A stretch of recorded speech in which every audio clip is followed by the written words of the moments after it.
ਹੁਣ ਇਹ ਗੱਲ ਬਿਲਕੁਲ ਹਜਮ ਨਹੀਂ ਹੋਵੇਗੀ ਸਾਥੀਓ ਕਿ ਅਸੀਂ ਸੋਸ਼ਲ ਮੀਡੀਆ ਉੱਤੇ ਕੋਈ ਅਜਿਹੀ ਗੱਲ ਕਰੀਏ ਜਿਸ ਦਾ ਇਸ ਸਾਲ 2020 ਦੇ ਵਿੱਚ ਉੱਠੀ ਲੋਕ ਲਹਿਰ ਨਾਲ ਕੋਈ ਸੰਬੰਧ ਨਾ ਹੋਵੇ।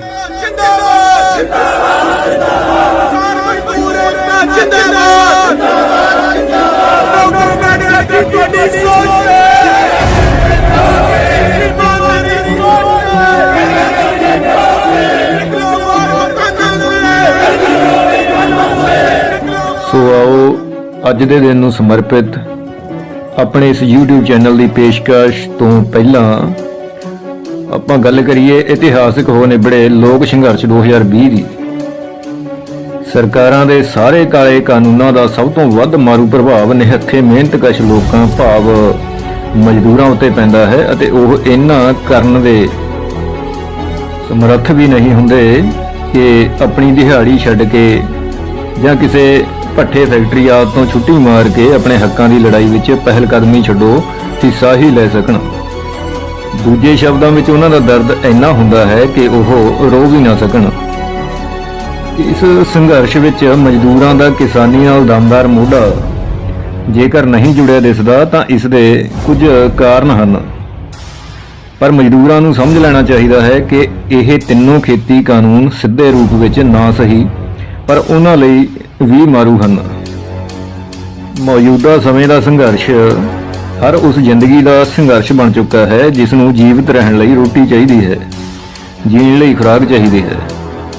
ਕਿਸਾਨ ਸੰਘਰਸ਼ ਤੋਂ ਬਣੇ ਲੋਕ ਸੰਘਰਸ਼ ਦੀ ਬਹੁਤੀਆਂ ਵਿੱਚੋਂ ਇੱਕ ਮਾਣਯੋਗ ਪ੍ਰਾਪਤੀ ਇਹ ਹੈ ਕਿ ਇਸ ਨੇ ਵਿਕਾਊ ਮੀਡੀਆ ਦਾ ਬਾਈਕਾਟ ਕੀਤਾ ਹੈ, ਜਿਸ ਦਾ ਨਾਮਕਰਨ ਗੋਦੀ ਮੀਡੀਆ ਪੱਤਰਕਾਰ ਰਵੀਸ਼ ਕੁਮਾਰ ਦੁਆਰਾ ਕੀਤਾ ਗਿਆ ਹੈ।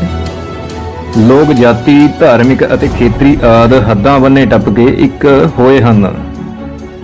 ਬੇਰੁਜ਼ਗਾਰੀ ਦੇ ਧੱਕੇ, ਰੋਜੀ ਰੋਟੀ ਲਈ ਖੋਖਲੀ ਸ਼ਾਨ ਕਮਾਉਣ ਵਾਲੇ ਕਈ ਗਾਇਕ ਅਤੇ ਗੀਤਕਾਰ ਜੋ ਬੇਅਰਥ ਲਿਖਦੇ ਗਾਉਂਦੇ ਰਹੇ, ਹੁਣ ਉਹਨਾਂ ਚੋਂ ਕੁਝ ਗੁਆਚ ਗਏ, ਕੁਝ ਲੋਕ ਹਿਤੈਸ਼ੀ ਉਪਰਾਲਿਆਂ ਵਿੱਚ ਸਰਗਰਮ ਨਜ਼ਰ ਆ ਰਹੇ ਹਨ। ਕਲਾਕਾਰਾਂ ਵੱਲੋਂ ਹੱਕ ਹਕੀਕਤ ਲਈ ਲਿਖਿਆ ਗਾਇਆ ਅਤੇ ਚਿਤਰਿਆ ਜਾ ਰਿਹਾ ਹੈ।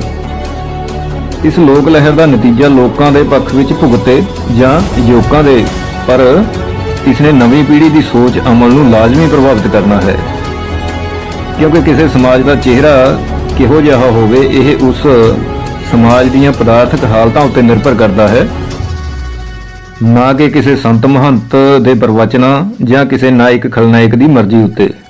ਪਦਾਰਥਕ ਸੰਸਾਰ ਅੰਦਰ ਅਮਲ ਵਿੱਚ ਜੂਝ ਰਹੇ ਲੋਕ ਹੀ ਦੁਨੀਆ ਬਦਲਣ ਲਈ ਆਪਣੇ ਆਗੂ ਪੈਦਾ ਕਰਕੇ ਇਤਿਹਾਸ ਸਿਰਜਦੇ ਹਨ।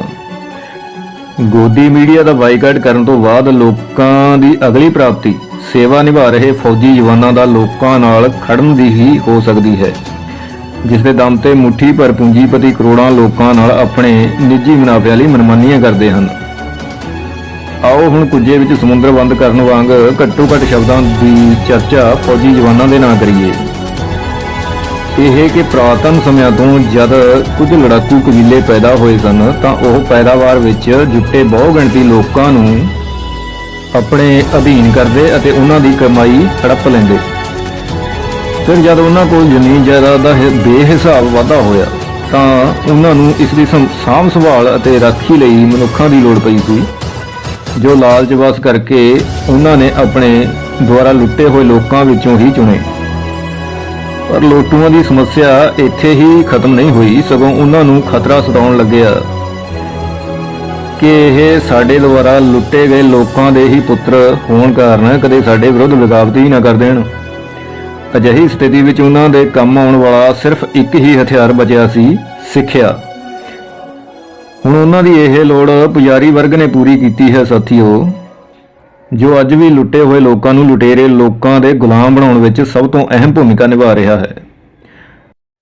ਤੇ ਇੱਕ ਗੱਲ ਪੱਲੇ ਬੰਨ੍ਹਿਓ ਸਾਥੀਓ ਕਿ ਦਲੀਲਬਾਜ਼ੀ ਵਿੱਚ ਬੇਇਨਸਾਫੀ ਜਦ ਇਨਸਾਫ ਅੱਗੇ ਗੋਡੇ ਟੇਕਣ ਲਈ ਮਜਬੂਰ ਹੋ ਜਾਏ ਤਾਂ ਉਹ ਜਾਂ ਤਾਂ ਗਾਲੀ ਗਲੋਚ ਕਰੂ ਤੇ ਜਾਂ ਫਿਰ ਵਿਰੋਧੀ ਧਿਰ ਨੂੰ ਮਾਰਨ ਦੌੜੂ। ਸੋ ਲੋੜ ਪੈਣ ਉੱਤੇ ਇਹਨਾਂ ਲੋਟੂ ਸਰਕਾਰਾਂ ਦੀ ਸੇਵਾ ਵਿੱਚ ਡਟੇ ਫੌਜੀ ਜਵਾਨਾਂ ਨੂੰ ਗੁਲਾਮ ਸਿੱਖਿਆ ਦੀ ਹਿੱਕ ਚੀਰ ਕੇ ਇਸ ਲੋਕ ਸੰਘਰਸ਼ ਵਿੱਚ ਆਪਣੇ ਲੋਕਾਂ ਨਾਲ ਹੀ ਖੜਨਾ ਚਾਹੀਦਾ ਹੈ।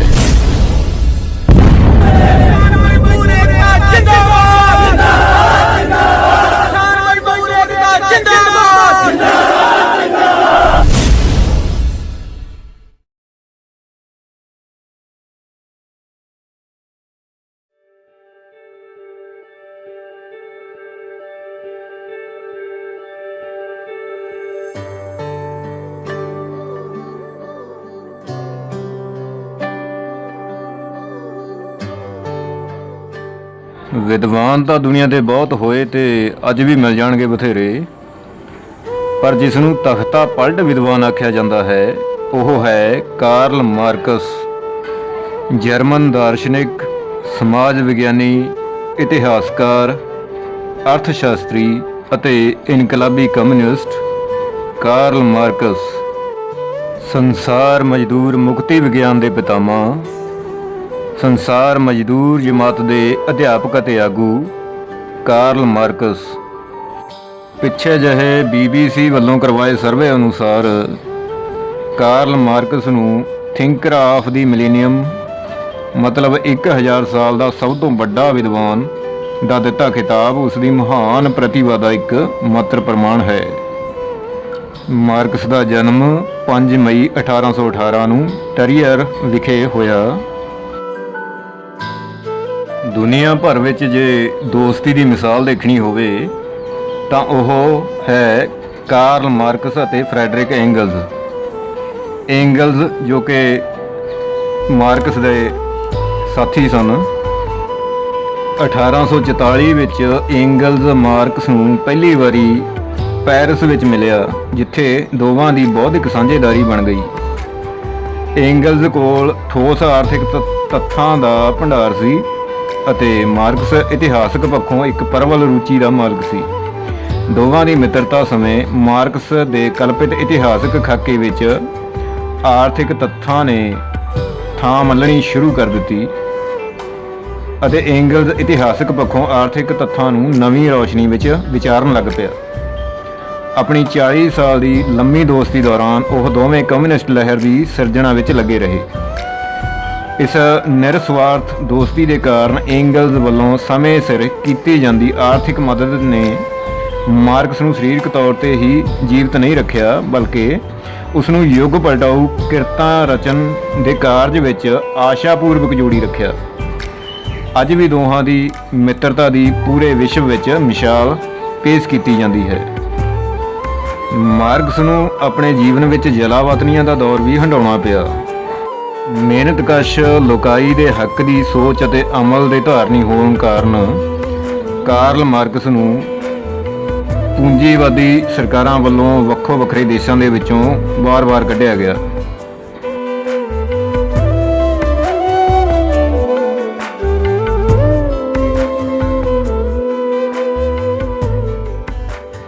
(1848) ਵਿੱਚ ਮਾਰਕਸ ਤੇ ਐਂਗਲਜ਼ ਵੱਲੋਂ ਕਮਿਊਨਿਸਟ ਮੈਨੀਫੈਸਟੋ ਦੇ ਰੂਪ ਵਿੱਚ ਕ੍ਰਾਂਤੀ ਦੀ ਜ਼ੁਬਾਨ 'ਚ ਇੱਕ ਨਵਾਂ ਸੰਸਾਰ ਸੰਕਲਪ ਕਲਮਬੱਧ ਕੀਤਾ ਗਿਆ। ਇਸ ਵਿੱਚ ਉਸਨੇ ਵਿਕਾਸ ਦੀ ਸਭ ਤੋਂ ਅਗਾਂਹ ਵਧੂ ਵਿਚਾਰਧਾਰਾ ਵਜੋਂ ਦਵੰਦਵਾਦ, ਸ਼੍ਰੇਣੀ ਘੋਲ ਦਾ ਸਿਧਾਂਤ ਅਤੇ ਪ੍ਰੋਲੇਤਾਰੀ ਅਤੇ ਨਵੇਂ ਕਮਿਊਨਿਸਟ ਸਮਾਜ ਦਾ ਖਾਕਾ ਪੇਸ਼ ਕੀਤਾ। ਦੁਨੀਆ ਭਰ ਦੇ ਮਿਹਨਤਕਸ਼ਾਂ ਲਈ ਮੁਕਤੀ ਦਾ ਇਹ ਇੱਕ ਮਜ਼ਬੂਤ ਦਸਤਾਵੇਜ਼ ਹੈ। ਇਸ ਦੇ ਮੁੱਢਲੇ ਸ਼ਬਦ ਸ਼ਕਤੀਸ਼ਾਲੀ ਗਰਜਨਾ ਨਾਲ ਸ਼ੁਰੂ ਹੁੰਦੇ ਹਨ। ਯੂਰਪ ਨੂੰ ਇੱਕ ਪ੍ਰੇਤ ਡਰਾ ਰਿਹਾ ਹੈ, ਉਹ ਹੈ ਕਮਿਊਨਿਜ਼ਮ ਦਾ ਪ੍ਰੇਤ। ਇਸ ਪ੍ਰੇਤ ਨੂੰ ਭਜਾਉਣ ਲਈ ਪੋਪ ਅਤੇ ਯਾਰ, ਮੈਟਰਨਿਖ ਅਤੇ ਗੀਜ਼ੋ, ਫਰਾਂਸੀਸੀ ਅੱਤਵਾਦੀ ਅਤੇ ਜਰਮਨ ਖੁਫੀਆ ਪੁਲਿਸ ਅਤੇ ਬੁੱਢੇ ਯੂਰਪ ਦੀਆਂ ਸਾਰੀਆਂ ਤਾਕਤਾਂ ਨੇ ਪਵਿੱਤਰ ਗੱਠਜੋੜ ਬਣਾ ਲਿਆ। ਅਖੀਰ ਵਿੱਚ ਮੈਨੀਫੈਸਟੋ ਇਹਨਾਂ ਸ਼ਬਦਾਂ ਵਿੱਚ ਮਜ਼ਦੂਰ ਇਨਕਲਾਬ ਦਾ ਖੁੱਲ੍ਹਾ, ਤਾਕਤਵਰ, ਪ੍ਰਤਿਭਾਸ਼ਾਲੀ ਅਤੇ ਮਾਣ ਭਰਪੂਰ ਸੱਦਾ ਦਿੰਦਾ ਹੈ। ਕਮਿਊਨਿਸਟ ਇਨਕਲਾਬ ਦੇ ਡਰ ਨਾਲ ਹਾਕਮ ਜਮਾਤਾਂ ਨੂੰ ਕੰਬਣ ਦਿਓ। ਮਜ਼ਦੂਰ ਕੋਲ ਗਵਾਉਣ ਲਈ ਆਪਣੀਆਂ ਜੰਜੀਰਾਂ ਤੋਂ ਬਿਨਾਂ ਕੁਝ ਨਹੀਂ ਹੈ। ਜਿੱਤਣ ਲਈ ਉਹਨਾਂ ਸਾਹਮਣੇ ਸਾਰਾ ਸੰਸਾਰ ਹੈ। ਸੰਸਾਰ ਭਰ ਦੇ ਮਜ਼ਦੂਰੋ, ਇੱਕ ਹੋ ਜਾਓ। ਦੁਨੀਆ 'ਚ ਉਥਲ-ਪੁਥਲ ਲਿਆਉਣ ਵਾਸਤੇ ਅੱਜ ਤੱਕ ਕਮਿਊਨਿਸਟ ਮੈਨੀਫੈਸਟੋ ਤੋਂ ਪ੍ਰਭਾਵਸ਼ਾਲੀ ਹੋਰ ਕੋਈ ਦਸਤਾਵੇਜ਼ ਨਹੀਂ ਲਿਖਿਆ ਗਿਆ। ਮੈਨੀਫੈਸਟੋ ਦੇ ਛਪਦਿਆਂ ਹੀ ਮਾਰਕਸ ਨੂੰ 24 ਘੰਟੇ ਦੇ ਅੰਦਰ ਬਰਸਲਜ਼ ਛੱਡ ਜਾਣ ਵਾਸਤੇ ਹਕੂਮਤੀ ਹੁਕਮ ਜਾਰੀ ਕੀਤਾ ਗਿਆ। ਇੱਥੋਂ ਮਾਰਕਸ ਪੈਰਿਸ ਤੇ ਫਿਰ ਪੈਰਿਸ ਤੋਂ ਹੁੰਦਿਆਂ ਹੋਇਆਂ ਕਲੋਨ ਚਲਾ ਗਿਆ ਅਤੇ ਉੱਥੋਂ ਦੇ ਇਨਕਲਾਬੀਆਂ ਨਾਲ ਆਪਣਾ ਸੰਪਰਕ ਕਾਇਮ ਕਰਕੇ ਅਗਲੇ ਇਤਿਹਾਸਕ ਮਿਸ਼ਨ 'ਚ ਰੁੱਝ ਗਿਆ। ਆਰਥਿਕ ਤੌਰ ਤੇ ਮਾਰਕਸ ਤੇ ਉਸਦੇ ਪਰਿਵਾਰ ਲਈ ਇਹ ਸਮਾਂ ਘੋਰ ਗਰੀਬੀ ਅਤੇ ਕੰਗਾਲੀ ਵਾਲਾ ਰਿਹਾ। ਇੱਕ ਵਾਰ ਫਿਰ ਉਸਨੇ 1850 ਵਿੱਚ ਪੇਪਰ ਨੋਏ ਰਾਈਨੂਸ਼ ਜਾਈਟੁੰਗ ਕੱਢਣਾ ਸ਼ੁਰੂ ਕੀਤਾ। ਉਸ ਦਾ ਨਿਵਾਸ ਸਥਾਨ ਲੰਡਨ ਦੀ ਸਭ ਤੋਂ ਗੰਦੀ ਤੇ ਸਸਤੀ ਬਸਤੀ ਵਿੱਚ ਸੀ। ਉਸਨੂੰ ਘਰ ਦਾ ਕੀਮਤੀ ਸਮਾਨ ਅਤੇ ਆਪਣੀ ਲਾਇਬ੍ਰੇਰੀ ਤੱਕ ਵੇਚਣੀ ਪਈ। ਮਾਲਕ ਵੱਲੋਂ ਘਰ ਦਾ ਸਾਰਾ ਸਮਾਨ ਅਤੇ ਵਿਲਕ ਦੇ ਬੱਚਿਆਂ ਦੇ ਖਿਡੌਣੇ ਤੱਕ ਜ਼ਬਤ ਕਰ ਲਏ ਗਏ। ਇੱਕ ਥਾਂ ਮਾਰਕਸ ਦੀ ਪਤਨੀ ਜੈਨੀ ਲਿਖਦੀ ਹੈ ਕਿ ਖਾਣਾ ਨਾ ਮਿਲਣ ਕਾਰਨ ਉਸ ਦੀਆਂ ਛਾਤੀਆਂ 'ਚੋਂ ਦੁੱਧ ਮੁੱਕ ਗਿਆ ਹੈ। ਬੱਚੇ ਦੁਆਰਾ ਰੰਜ ਕਰਨ ਤੇ ਸੁੱਕੀਆਂ ਛਾਤੀਆਂ ਵਿੱਚੋਂ ਅਕਸਰ ਖੂਨ ਦੀਆਂ ਬੂੰਦਾਂ ਦੁੱਧ ਚੁੰਘਣ ਵੇਲੇ ਉਸਦੇ ਮੂੰਹ ਵਿੱਚ ਚਲੀਆਂ ਜਾਂਦੀਆਂ ਹਨ। ਇਸ ਭਿਆਨਕ ਗਰੀਬੀ ਅਤੇ ਬਿਮਾਰੀ ਨੇ ਮਾਰਕਸ ਦੇ 3 ਬੱਚਿਆਂ ਦੀ ਜਾਨ ਲੈ ਲਈ। ਇਸ ਘੋਰ ਗੁਰਬਤ ਵਾਲੀ ਹਾਲਤ ਵਿੱਚ ਮਾਰਕਸ ਦੀ ਪਤਨੀ ਜੈਨੀ ਅਤੇ ਅਜੀਜ਼ ਮਿੱਤਰ ਐਂਗਲਜ਼ ਦਾ ਹਰ ਪੱਖੋਂ ਸਹਿਯੋਗ ਮਿਸਾਲੀ ਅਤੇ ਨਾ ਭੁਲਾਉਣਯੋਗ ਹੈ। ਮਾਰਕਸ ਐਂਗਲਜ਼ ਨੂੰ ਇੱਕ ਚਿੱਠੀ ਰਾਹੀਂ ਆਪਣੀ ਮਾੜੀ ਮਾਇਕ ਹਾਲਤ ਬਾਰੇ ਲਿਖਦਾ ਹੈ ਕਿ ਮੇਰਾ ਖਿਆਲ ਨਹੀਂ ਕਿਸੇ ਨੇ ਮੁਦਰਾ ਬਾਰੇ ਲਿਖਿਆ ਹੋਵੇ ਅਤੇ ਖੁਦ ਜੇਬ 'ਚੋਂ ਖਾਲੀ ਹੋਵੇ। ਜਿਨ੍ਹਾਂ ਚਿੰਤਕਾਂ ਨੇ ਇਸ ਆਰਥਿਕ ਵਿਸ਼ੇ ਬਾਰੇ ਖੋਜ ਕੀਤੀ ਹੈ ਉਹਨਾਂ ਦਾ ਮੁਦਰਾ ਨਾਲ ਅਟੁੱਟ ਤੇ ਗਹਿਰਾ ਸੰਬੰਧ ਰਿਹਾ ਹੈ। ਮਾਰਕਸ ਇਸ ਅਤਿ ਮਾੜੇ ਦੌਰ ਅੰਦਰ ਵੀ ਆਪਣੇ ਉਦੇਸ਼ ਨੂੰ ਨਹੀਂ ਭੁੱਲਿਆ। ਉਸਨੇ 1859 ਵਿੱਚ ਇੱਕ ਮਿੱਤਰ ਨੂੰ ਮਿਲਦਿਆਂ ਕਿਹਾ ਕਿ ਉਹ ਬੁਰਜੂਆ ਸਮਾਜ ਦੇ ਦਬਾਅ ਹੇਠ ਕਦੇ ਵੀ ਪੈਸਾ ਕਮਾਊ ਮਸ਼ੀਨ ਬਣਨਾ ਗਵਾਰਾ ਨਹੀਂ ਕਰੇਗਾ, ਪਸੰਦ ਨਹੀਂ ਕਰੇਗਾ।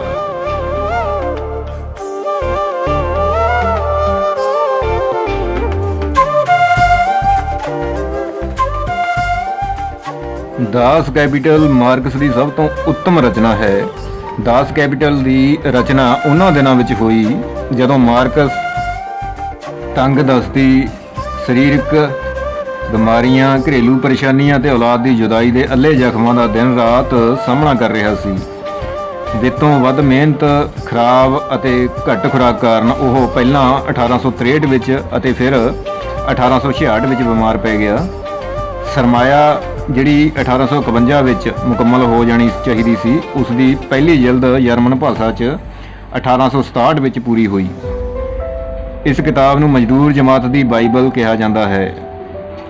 ਸਰਮਾਇਆ ਰਾਜਨੀਤਿਕ ਆਰਥਿਕਤਾ ਵਿੱਚ ਇੱਕ ਇਨਕਲਾਬ ਹੈ। ਇਸ ਪੁਸਤਕ ਦੀ ਤਿਆਰੀ ਲਈ 20 ਸਾਲ ਤੋਂ ਵੱਧ ਦਾ ਸਮਾਂ ਲੱਗਿਆ। ਇਸ ਦੀ ਰਚਨਾ ਤੋਂ ਪਹਿਲਾਂ ਮਾਰਕਸ ਨੇ ਕਈ ਉੱਘੇ ਲੇਖਕਾਂ ਦੀਆਂ ਕਿਰਤਾਂ ਦਾ ਡੂੰਘਾ ਅਧਿਐਨ ਕੀਤਾ, ਜਿਨ੍ਹਾਂ 'ਚ ਐਡਮ ਸਮਿਥ, ਰਿਕਾਰਡੋ ਮਿਲ, ਟਾਮਸਨ, ਹੀਗਲ, ਫਿਊਰਬਾਖ, ਸੀਨੀਅਰ, ਓਵਨ, ਕੁਐਜਨ ਆਦਿ ਵਿਦਵਾਨ ਸ਼ਾਮਲ ਸਨ। ਮਾਰਕਸ ਨੇ ਪੈਰਿਸ, ਥ੍ਰਸਲਜ਼, ਲੰਡਨ, ਕਲੋਨ ਅਤੇ ਮਾਨਚੈਸਟਰ 'ਚ ਜ਼ਿਲ੍ਹਾ ਵਤਨੀਆਂ ਦੌਰਾਨ ਵੀ ਅਧਿਐਨ ਦਾ ਪੱਲਾ ਘੁੱਟ ਕੇ ਫੜੀ ਰੱਖਿਆ।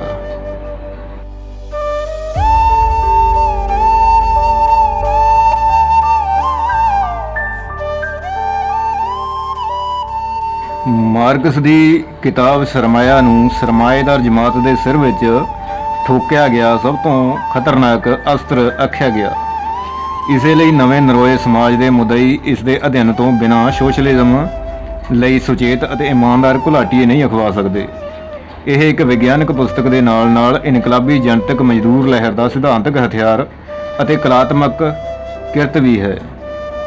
ਐਂਗਲਜ਼ ਅਨੁਸਾਰ ਜਦ ਤੋਂ ਧਰਤੀ ਉੱਪਰ ਸਰਮਾਏਦਾਰ ਅਤੇ ਮਜ਼ਦੂਰ ਚੱਲੇ ਆਏ ਹਨ, ਕੋਈ ਵੀ ਹੋਰ ਪੁਸਤਕ ਨਹੀਂ ਛਪੀ ਜੋ ਮਜ਼ਦੂਰਾਂ ਲਈ ਇਸ ਪੁਸਤਕ ਤੋਂ ਵਧੇਰੇ ਮਹੱਤਵ ਰੱਖਦੀ ਹੋਵੇ।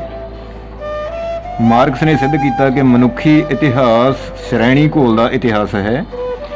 ਇੱਕ ਜਮਾਤ ਦੀ ਜਿੱਤ ਦੂਜੀ ਜਮਾਤ ਦੀ ਹਾਰ ਉੱਤੇ ਟਿਕੀ ਹੋਈ ਹੈ। ਪ੍ਰੋਲੇਤਾਰੀ ਤੇ ਪੂੰਜੀਵਾਦ ਜਮਾਤ ਵਿਚਕਾਰ ਯੁੱਧ ਅਤੇ ਪ੍ਰੋਲੇਤਾਰੀ ਦੀ ਜਿੱਤ ਨਿਸ਼ਚਿਤ ਹੈ। ਭਵਿੱਖ ਦੀ ਇਤਿਹਾਸਿਕ ਜਮਾਤ ਪ੍ਰੋਲੇਤਾਰੀ ਹੈ। ਸਹੀ ਲੀ ਪਾਰਟੀ ਹੌਸਲੇ ਅਤੇ ਕੁਰਬਾਨੀ ਨਾਲ ਸਫਲਤਾ ਦੇ ਦਿਨ ਨੇੜੇ ਆ ਸਕਦੇ ਹਨ। ਉਮਰ ਦੇ ਆਖਰੀ ਪੜਾਅ ਉੱਤੇ ਮਾਰਕਸ ਨੂੰ ਆਪਣੀ ਪਿਆਰੀ ਪਤਨੀ ਅਤੇ ਬੱਚਿਆਂ ਦੀ ਮੌਤ ਦਾ ਬੜਾ ਸਦਮਾ ਸੀ। 14 ਮਾਰਚ 1883 ਨੂੰ ਉਹ ਮਹਾਨ ਮਨੁੱਖ ਆਪਣੀ ਆਰਾਮ ਕੁਰਸੀ ਉੱਤੇ ਸਦਾ ਦੀ ਨੀਂਦ ਸੌਂ ਗਿਆ। ਉਸ ਨੂੰ ਆਪਣੀ ਪਤਨੀ ਦੀ ਕਬਰ ਦੇ ਨੇੜੇ ਲੰਦਨ ਦੇ ਹਾਈਗੇਟ ਕਬਰਿਸਤਾਨ ਵਿੱਚ ਦਫਨਾ ਦਿੱਤਾ ਗਿਆ। ਉਸ ਦੇ ਪਿਆਰੇ ਮਿੱਤਰ ਐਂਗਲਜ਼ ਨੇ ਮਾਰਕਸ ਦੀ ਕਬਰ ਕੰਢੇ ਤਕਰੀਰ ਕੀਤੀ।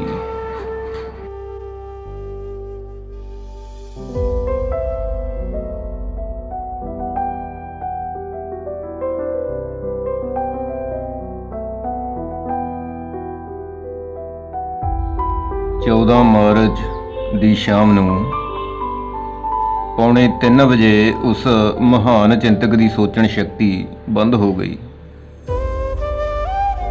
ਉਸ ਨੂੰ ਅਸੀਂ 2 ਮਿੰਟ ਤੋਂ ਵੀ ਘੱਟ ਸਮੇਂ ਲਈ ਛੱਡ ਕੇ ਗਏ ਸਾਂ ਤਾਂ ਜਦੋਂ ਵਾਪਸ ਆਏ ਉਹ ਆਪਣੀ ਕੁਰਸੀ ਤੇ ਸ਼ਾਂਤੀ ਦੀ ਨੀਂਦ ਸੁੱਤਾ ਹੋਇਆ ਸੀ।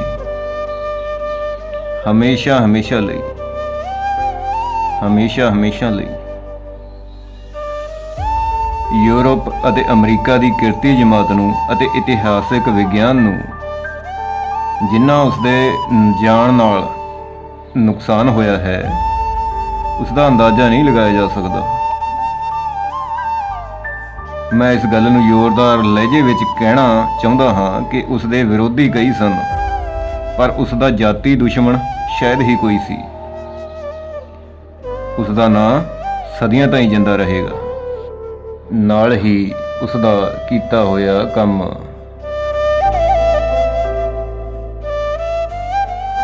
ਇਸ ਤਰ੍ਹਾਂ ਪਹਿਲਾਂ ਦੇ ਕਿਸੇ ਵੀ ਸਮੇਂ ਨਾਲੋਂ ਵੱਧ ਅੱਜ ਦੁਨੀਆ ਭਰ ਵਿੱਚ ਉਸ ਯੁੱਗ ਪੁਰਸ਼ ਦੀ ਸ਼ਖਸੀਅਤ ਅਤੇ ਉਸ ਦੀ ਵਿਚਾਰਧਾਰਾ ਨੂੰ ਜਾਣਿਆ ਜਾਂਦਾ ਹੈ।